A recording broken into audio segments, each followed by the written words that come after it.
गांव के किनारे बने छोटे से कच्चे घर में सुनीता अपने परिवार के साथ रहती थी।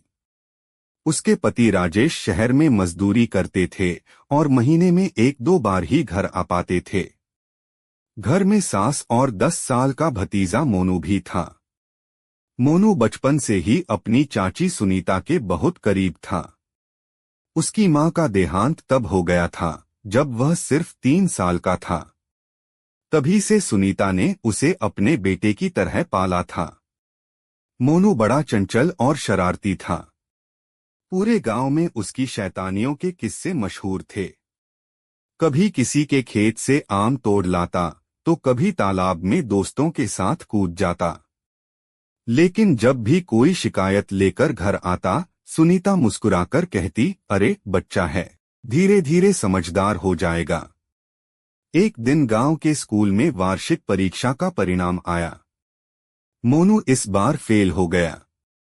मास्टर जी ने घर आकर सुनीता से कहा, बहू, अगर इसे अभी नहीं संभाला तो आगे बहुत परेशानी होगी। उस रात मोनू चुपचाप आंगन में बैठा था। उसे डर था कि चाची उसे डांटेंगी। लेकिन सुनीता उसके पास जाकर बैठ गई। उसने प्यार से उसके सिर पर हाथ फेरते हुए पूछा, क्यों रे, इतना उदास क्यों है? मोनू की आंखों में आंसू आ गए। चाची, मैं फेल हो गया। अब आप भी मुझसे नाराज होंगी। सुनीता हल्के से मुस्कुराई। नाराज?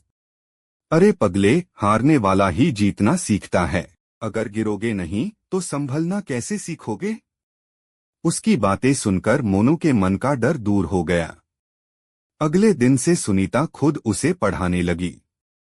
वह सुबह जल्दी उठकर उसके लिए खाना बनाती, फिर खेत के काम निपटाकर शाम को उसके साथ बैठती। कभी कभी खुद थकी होती, लेकिन मोनू की पढ़ाई में कोई कमी नहीं आने देती। धीरे धीरे मोनू बदलने लगा। अब वह कम शरारत करता और पढ़ाई पर ध्यान देने लगा। गांव वाले भी उसकी तारीफ करने लगे। 1 साल बाद जब परीक्षा का परिणाम आया तो मोनू पूरे स्कूल में प्रथम आया। मास्टर जी खुद मिठाई लेकर घर पहुंचे और बोले, बहू, यह तुम्हारी मेहनत का फल है। मोनू खुशी से दौड़कर सुनीता के गले लग गया। उसकी आंखों में चमक थी। चाची, अगर आप नहीं होती तो मैं कभी कुछ नहीं कर पाता। सुनीता की आंखें भी भर आईं।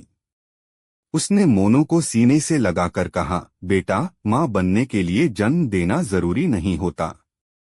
प्यार और जिम्मेदारी निभाना जरूरी होता है।